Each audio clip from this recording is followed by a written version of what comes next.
কোরবানির হাটে সবচেয়ে বেশি দেখা যায় ১,০০০, ৫০০ ও ১০০ টাকার নোট। তাই এই নোটগুলো ভালোভাবে চিনে রাখা জরুরি।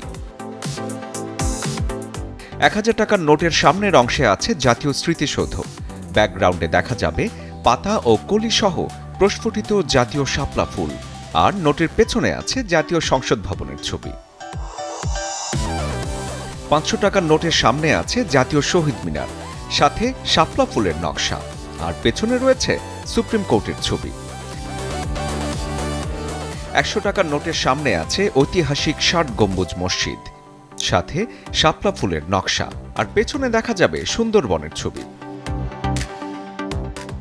১,০০০, ৫০০, ১০০, ৫০ ও ২০ টাকার নোটে জলছাপ হিসেবে থাকে রয়্যাল বেঙ্গল টাইগারের ছবি, সাথে দেখা যাবে বাংলাদেশ ব্যাংকের মনোগ্রামও। আসল নোটের আরেকটি গুরুত্বপূর্ণ বৈশিষ্ট্য, ১,০০০, ৫০০ ও ১০০ টাকার মূল্যমানের কালির রং পরিবর্তন হয়। নোট একটু কাত করলেই রং বদলাতে দেখা যায়। ইংরেজিতে লেখা মূল্যমানের ভেতরে বাংলাতেও মূল্যমান লেখা থাকে। জাল নোটে এই কাজগুলো সাধারণত ঠিকভাবে করা যায় না। ঈদের এই ব্যস্ত সময়ে একটু সতর্কতাই বাঁচাতে পারে কষ্টের উপার্জন। গরুর হাট, দোকান কিংবা পথে ঘাটে টাকা হাতে নেয়ার আগে অন্তত একবার দেখে নিন। শরীফুল হক, চ্যানেল 24।